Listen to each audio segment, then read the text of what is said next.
الرحیم الحمد للہ وحدہ والصلاة والسلام علی من لا نبی بعدہ اما بعد اعوذ باللہ من الشیطان الرجیم بسم اللہ الرحمن الرحیم انما یخشى اللہ من عباده العلماء صدق اللہ العظیم۔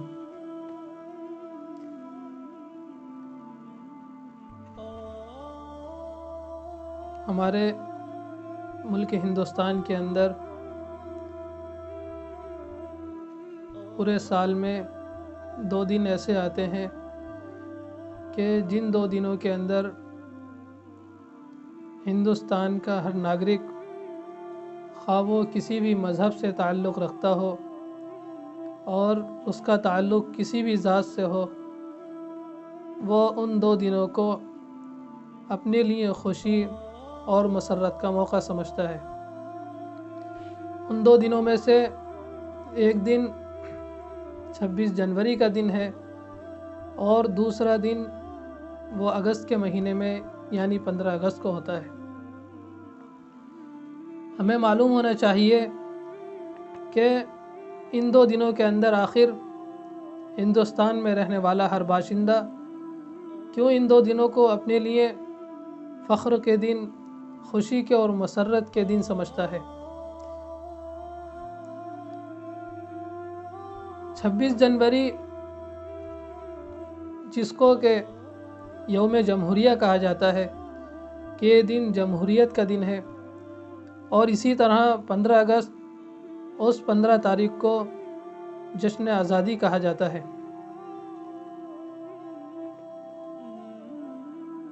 اصل جب ہندوستان کے اندر مسلمانوں کی حکومت تھی اور مسلمانوں نے ہندوستان کو معاشی اعتبار سے، تجارتی اعتبار سے اتنے اونچے مقام پر پہنچا دیا تھا کہ ملک کے اندر غرض دنیا کے کونے کونے کے اندر ہندوستان کی معیشت کے اور ہندوستان کی تجارت کے چرچے ہونے لگے تھے، جس کی بنیاد پر ہندوستان کو سونے کی چڑیا کہا جاتا تھا۔ تو پوری دنیا سے لوگ ہندوستان آتے تھے اور یہاں آ کر تجارت کرتے تھے، اپنا کاروبار چلاتے تھے اور اپنی معیشت سدھارتے تھے، جس کی بنیاد پر ان کو بہت زیادہ نفع حاصل ہوتا تھا اور بہت زیادہ پروفٹ حاصل ہوتا تھا۔ چنانچہ سن 15ویں عیسوی کے اندر برطانیہ کے اندر بھی یہ خبر پہنچی کہ ہندوستان بہت ترقی یافتہ ملک ہے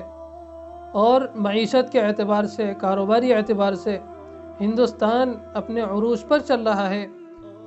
تو ان لوگوں نے بھی ہندوستان کی پناہ لی اور ہندوستان میں آ کر ان لوگوں نے اپنی ایک کمپنی کی بنیاد ڈالی، جس کا نام انہوں نے ایسٹ انڈیا کمپنی رکھا۔ یہاں آ کر ان کا مقصد ابتدا میں صرف یہی تھا کہ ہم اپنی کمپنی کو چلائیں گے اور اس کمپنی کو چلا کر منافع حاصل کریں گے، پروفٹ حاصل کریں گے۔ لیکن آہستہ آہستہ وہ اپنی اس کمپنی کے چلانے کے ساتھ ساتھ ہندوستان کے اندر اپنی سیاسی دخل اندازی بھی کرنے لگے۔ تو دخل اندازی اس طور پر کی جانے لگی کہ جو ہندوستان کے اندر راجا تھے اور جو گورنر تھے ان کے ساتھ میں ہونے لگے اور اپنی باتیں ان کے ساتھ رکھنے لگے۔ چنانچہ اس وقت یعنی 17ویں عیسوی کے اندر جو بنگال کا اس وقت حاکم اور گورنر تھے نواب سراج الدولہ، ان کو جب یہ بھنک لگی اور ان کو محسوس ہوا کہ انگریز جب یہاں ملک ہندوستان کے اندر آیا تھا تو یہ صرف اپنی تجارت کے اعتبار سے اور تجارت کی نیت سے ہی آیا تھا، لیکن آہستہ آہستہ اس نے حکومت کے اندر بھی اور سیاست کے اندر بھی دخل اندازی شروع کر دی ہے۔ تو اس کے لیے نواب سراج الدولہ نے میدان کے اندر اتر کر آئے اور انگریزوں سے مقابلہ کیا، اور یہ مقابلہ سن 1757 عیسوی کے اندر بنگال کے اندر میسور کے میدان کے اندر ہوا۔ چنانچہ نواب سراج الدولہ اپنے بہت بڑا لشکر اور اپنی فوجوں کو لے کر میدان کے اندر اترے، اور مقابلے پہ صرف 3000 انگریز ہی تھے، لیکن نواب سراج الدولہ کا جو ایک وزیر تھا، اس وزیر کی غداری کی وجہ سے اور دھوکہ دڑی کی وجہ سے نواب سراج الدولہ کو شکست کا سامنا کرنا پڑا۔ جب انگریز اس جنگ کے اندر کامیاب ہوئے تو انگریزوں کے قدم جم گئے، اور پھر وہ ہندوستان کے اور دوسرے علاقوں پر اور دوسرے صوبوں کے اندر جانے لگے، کیونکہ ان کی تجارت صرف اپنے حد کے اندر نہیں تھی، بلکہ وہ اپنی تجارت کا دائرہ وسیع کرتے چلے جا رہے تھے۔ چنانچہ بمبئی کے اندر بھی انہوں نے اپنے کچھ لوگوں کو کھڑا کیا، اسی طرح گجرات کے اندر بھی، سورت کے اندر بھی انہوں نے اپنے لوگوں کو کھڑا کیا اور اپنی تجارت کو مستحکم کیا اور اس کو مضبوط کیا۔ پھر اس کے بعد 1757 کے اندر نواب سراج الدولہ کو شکست ہوئی۔ پھر انگریزوں نے اور ملک کے دوسرے حصوں کے اندر جانا شروع کیا اور اپنے قدم مضبوط کرنے لگے سیاسی اعتبار سے۔ چنانچہ دوسری جو جنگ ان کی ہوئی وہ حیدرآباد کے اندر ہوئی، جو سلطان ٹیپو رحمۃ اللہ علیہ کی جہاں حکومت تھی۔ ٹیپو سلطان رحمۃ اللہ علیہ نے اس زمانے کے اندر جو ان کے آس پاس کے صوبے تھے اور مسلم حکومت تھی، ان لوگوں سے مدد چاہی اور انگریزوں کا اور دشمن کا دفاع کرنا چاہا، لیکن اس زمانے کے اندر دوسرے صوبے کے لوگوں نے ان کی مدد نہیں کی۔ چنانچہ ٹیپو سلطان رحمۃ اللہ علیہ خود میدان کے اندر اترے، اور میدان کے اندر اتر کر انہوں نے انگریزوں سے مقابلہ کیا۔ ان کے وزیر اور جو ان کے حکومت کے اندر لوگ تھے، انہوں نے ان کو سمجھایا بھی کہ انگریزوں سے مصالحت کر لی جائے، انگریزوں سے صلح کر لی جائے۔ کیوں؟ اس لیے کہ ہمارے پاس وہ طاقت اور قوت نہیں ہے کہ جس کی وجہ سے ہم انگریزوں سے مقابلہ کر سکیں اور انگریزوں کو شکست دے سکیں۔ لیکن اس موقع پر ٹیپو سلطان رحمۃ اللہ علیہ نے ایک جملہ کہا تھا کہ شیر کی ایک دن کی زندگی گیدڑ کی 100 سالہ زندگی سے بہتر ہے، یعنی میں مقابلہ کر کے رہوں گا اور بزدلی اور جبن والی کیفیت اپنے اندر نہ پیدا ہونے دوں گا، چاہے میرے ساتھ کوئی دے یا نہ دے، اور میرے لیے کوئی میری حکومت کو مضبوط کوئی کرے نہ کرے، لیکن مجھے آگے بڑھنا ہے اور دشمن سے مقابلہ کرنا ہے۔ چنانچہ 1799 کے اندر ٹیپو سلطان رحمۃ اللہ علیہ نے انگریزوں سے مقابلہ کیا، اور جس کی بنیاد پر انگریزوں نے ان کو شکست دی اور ٹیپو سلطان رحمۃ اللہ علیہ کو شہید کر دیا۔ اس کے بعد جو اس وقت انگریزی فوجی جنرل تھا، اس نے ٹیپو سلطان رحمۃ اللہ علیہ کی گردن پر پیر رکھ کر یہ جملہ کہا کہ آج سے ہندوستان ہمارا ہے۔ چونکہ انگریز بھی یہ سمجھ رہا تھا کہ ہندوستان کے اندر ہمارے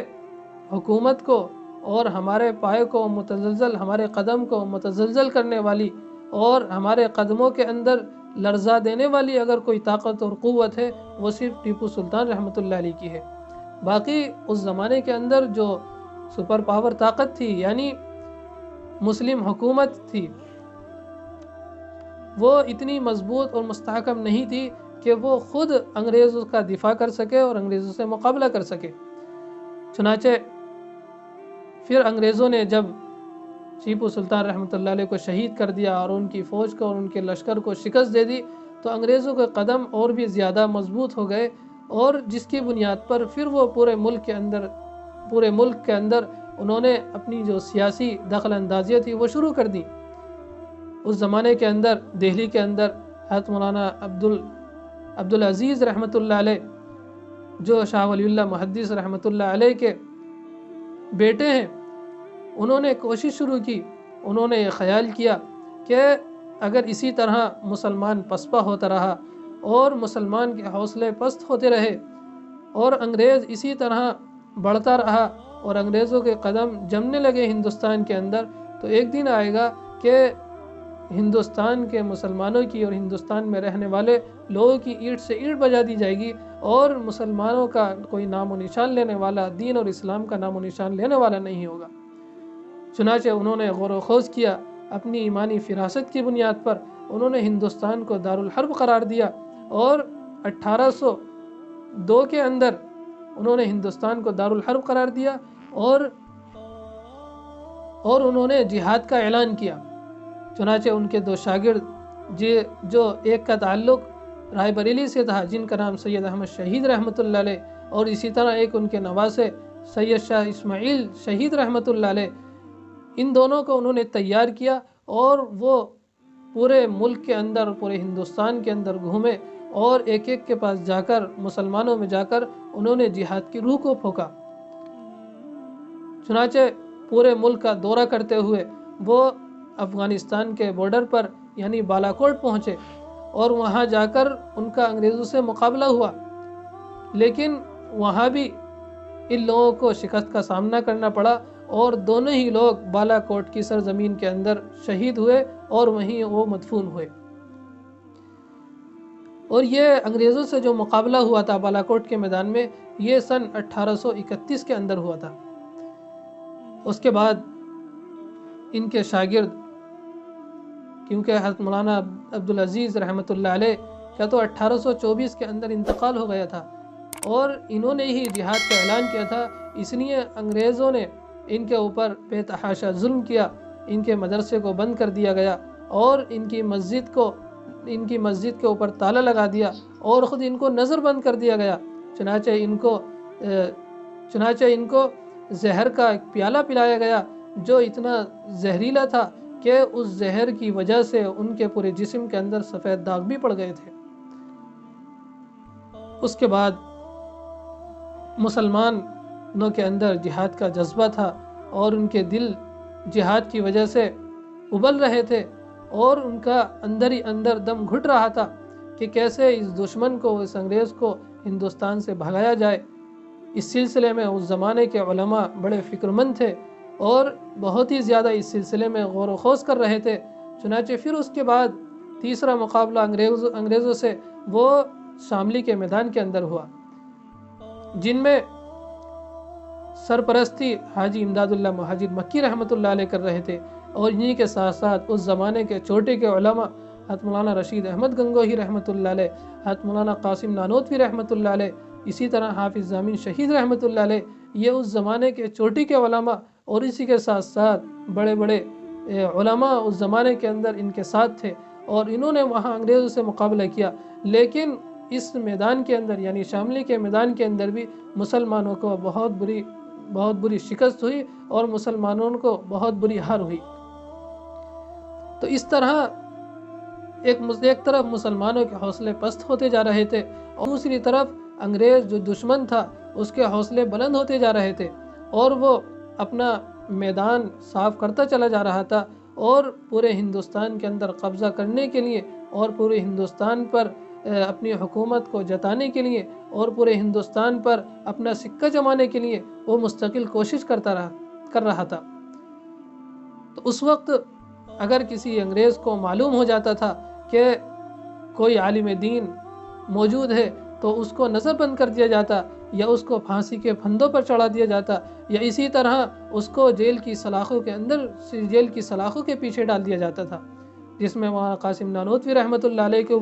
کی بھی 3 دن کے لیے وہ روپوش ہوئے اور اسی طرح مولانا رشید احمد گنگوہی رحمۃ اللہ علیہ کو بھی جیل کی سلاخوں میں وہ 6 مہینے تقریباً ان کو رہنا پڑا۔ اسی طرح حاجی امداد اللہ مہاجر مکی رحمۃ اللہ علیہ وہ ہندوستان چھوڑ کر وہ مکہ مکرمہ کے اندر ہی قیام پذیر ہو گئے تھے۔ تو پھر اس وقت کے جو علماء تھے انہوں نے اس سلسلے میں سوچا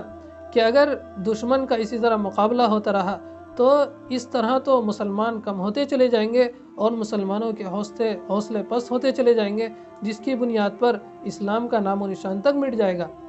اس لیے اسی زمانے کے اندر یعنی 1866 کے اندر وہاں قاسم نانوتوی رحمۃ اللہ علیہ نے دارالعلوم دیوبند کی بھی بنیاد رکھی، اور اس بنیاد رکھنے کا مقصد یہ تھا کہ ہماری یہ ہندوستان کی آزادی میں اور دشمن سے لڑائی لڑنے میں اور دشمن کا مقابلہ کرنے میں جو ہمارا نقصان ہوا ہے دینی اعتبار سے، اس نقصان کی تلافی کی جائے۔ چنانچہ پھر اسی مدرسے سے علماء اکرام تیار ہونے لگے، جس میں حضرت شیخ الہند رحمۃ اللہ علیہ جو دارالعلوم دیوبند کے سب سے پہلے شاگرد ہیں وہ تیار ہوئے، اور انہوں نے پورے ہندوستان کے اندر جنگ آزادی کا بیڑا اٹھایا اور پورے ملک کے اندر وہ گھومے اور انگریزوں کا مقابلہ کیا۔ لیکن انگریز ان لوگوں کو اور مسلمانوں کو خاص طور سے ان کا مقابلہ کرنے میں اور مسلمانوں کو تکلیف پہنچانے میں، ان کو ستانے میں یہ پیش تھے، چونکہ یہ حکومت مسلمانوں کی تھی اس زمانے کے اندر، اس لیے انگریز بھی یہی سمجھ رہا تھا کہ ہمارا سب سے بڑا دشمن مسلمان ہے اور علماء ہیں، لہذا انگریزوں نے اپنے نشانے پر مسلمانوں کو اور خاص طور سے علماء کو رکھا تھا۔ اس لیے دہلی کے اندر، دہلی کی چاندنی چوک سے لے کر لال قلعے تک، اور اسی طرح پورے ہندوستان کا کوئی شہر ایسا نہیں بچا تھا کہ جہاں علماء اکرام کو سولی نہ دے دی گئی ہو، اور ان کی لاشیں اور اس طرح ان کو سولی دی جاتی تھی کہ درخت کے اندر پھندا ڈال دیا جاتا، اور کوئی بھی عالم ہوتا تو اس کو ایک ہاتھی پر بٹھایا جاتا تھا، تو اس پھندے کو، اس ہاتھی کو پھر درخت کے نیچے لایا جاتا، اور وہ پھندا ایک عالم دین کی گردن میں ڈالا جاتا۔ جب وہ اچھی طرح پھندا گردن کے اندر پڑ جاتا تھا تو اس ہاتھی کو ہٹا دیا جاتا، جس کی وجہ سے صرف مسلمانوں کو اور خاص طور سے علماء کو ہی سمجھ رہا تھا۔ اس لیے علماء نے بھی اپنی جان کی بازی لگا دی۔ اس کے بعد پھر دارالعلوم دیوبند کی بنیاد رکھی گئی، تو اس سے یہ لوگ تیار ہونے لگے، اور مسلمان بھی اس چیز کو محسوس کرنے لگے۔ چنانچہ پھر اسی درمیان تحریکوں کی بنیاد بھی رکھی گئی، جس میں ریشمی رومال تحریک کی بھی بنیاد رکھی گئی، اسی طرح جمعیت علماء ہند کی بھی بنیاد رکھی گئی، اور اسی طرح اور دوسری تحریکوں کی بنیاد رکھی گئی تھی۔ ان تمام کا مقصد یہی تھا کہ ہندوستان کے اندر رہنے والے تمام لوگوں کو ایک پلیٹ فارم پر جمع کیا جائے، اور اسی پلیٹ فارم سے اس انگریز کو اور دشمن کو اپنے ملک سے اور اپنے ہندوستان سے بھگانے کے لیے سارے لوگ مل کر کوشش کریں۔ اسی وقت ہی یہ ملک آزاد ہو سکتا ہے، ورنہ اس ملک کے اندر کسی کے لیے زندگی گزارنا دوبھر ہو جائے گا۔ پھر اس کے بعد پورے ملک کے اندر انگریزوں کا قبضہ ہو گیا، اور انگریزوں نے اپنے لوگوں کو ہر جگہ بٹھا رکھا تھا۔ عدالتوں کے اندر ان کے لوگ بیٹھتے تھے، اور جیلوں کے اندر ان کے لوگ رہتے تھے، اور اسی طرح غرض یہ کہ جو بھی عہدہ تھا اس عہدے پر انگریزوں کا اپنا ایک آدمی بیٹھا رہتا تھا۔ چنانچہ اس زمانے کی جو عدالتیں تھیں، ان عدالتوں کے اندر بھی جو بھی فیصلہ ہوتا تھا، ان کا جو بنایا ہوا آئین و دستور تھا اسی کے مطابق سارے فیصلے ہوا کرتے تھے۔ چنانچہ 1935 کے اندر انگریز کا بنایا ہوا آئین اور دستور وہ اسی طرح چل رہا تھا، لیکن آہستہ آہستہ ہندوستان میں رہنے والے ہر مذہب کے لوگ اور ہر ذات کے لوگ وہ کوشش کرتے رہے، جن میں علماء ہی سب سے آگے اور مسلمان ہی سب سے آگے تھے۔ تو اس لیے جب ہندوستان آزاد ہوا 1947 کے اندر، تو اس زمانے کے جو دانشور لوگ تھے اور وہ طبقہ تھا، ان لوگوں نے مل کر مشورہ کیا کہ اب ہندوستان تو انگریزوں سے اور دشمن سے آزاد ہو گیا ہے، لہٰذا اب اس ملک کے اندر کس طرح کا کانسٹیٹیوشن بنایا جائے اور کس طرح کا دستور بنایا جائے۔ چنانچہ اس سلسلے میں انہوں نے غور و خوض کیا، اور اس زمانے کے اندر پوری دنیا کے اندر جو بھی حکومتیں تھیں اور ملک تھے، ہر ملک کے کانسٹیٹیوشن کو پڑھا، اور ہر ملک کا جو دستور اور آئین تھا ان سب کا مطالعہ کیا۔ اس کے بعد اس چیز کے لیے تقریباً 300 لوگ ایک اسمبلی بنائی گئی جس میں تقریباً 300 سے اوپر لوگ تھے.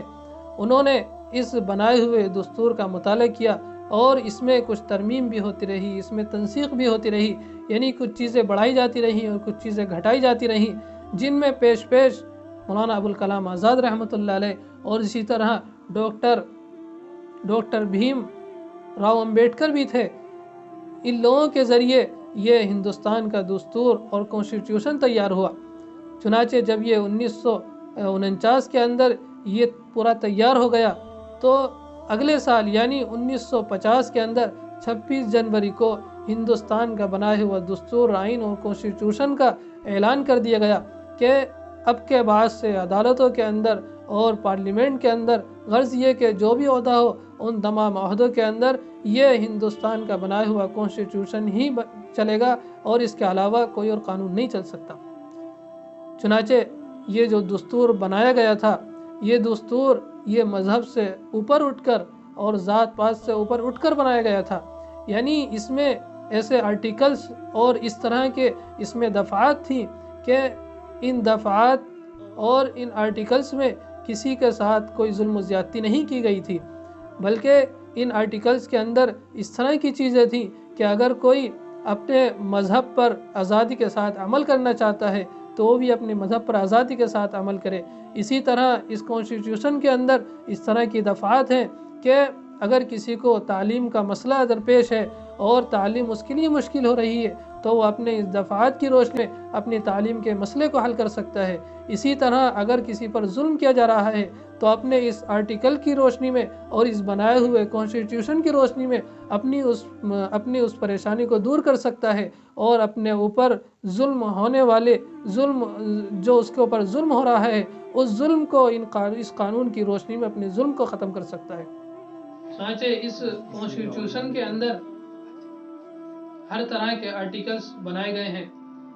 لہذا ہندوستان کے اندر رہنے والا چاہے وہ ناگرک کسی بھی مذہب سے تعلق رکھتا ہو اپنے اس بنائے ہوئے قانون کی روشنی میں اور اس کانسٹیٹیوشن کی روشنی میں اور اس دستور کی روشنی میں اپنی آزادی کے لیے وہ لڑ سکتا ہے. اس لیے ہم مسلمانوں کو بھی چاہیے کہ اس ملک کی آزادی میں ہم مسلمانوں کا اور ہمارے علماء کا اور ہمارے بزرگ کا، ہمارے اسلاف کا بہت بڑا حصہ ہے. اس لیے ہم اس ملک کے اندر آزادی کے ساتھ جئیں اور اپنے اسلامی اور دینی تشخص کے ساتھ رہیں، اپنے دینی پہچان کے ساتھ رہیں اور اپنی مسجدوں پر اور اپنے مدارس کی حفاظت کے ساتھ اور اپنے حقوق کی حفاظت کے ساتھ اس ملک کے اندر رہیں. اگر کسی طرح کی کسی کے ساتھ زیادتی ہو رہی ہے، کسی پر ظلم ہو رہا ہے اور کسی کو ناجائز طریقے سے اس کو ستایا جا رہا ہے اور اس کے حقوق کو تلف کیا جا رہا ہے تو اپنے اس کانسٹیٹیوشن کی روشنی میں وہ اپنے حقوق کی لڑائی لڑ سکتا ہے اور عدالت کے اندر اور کورٹ کے اندر جا کر اپنی آواز کو اٹھا سکتا ہے.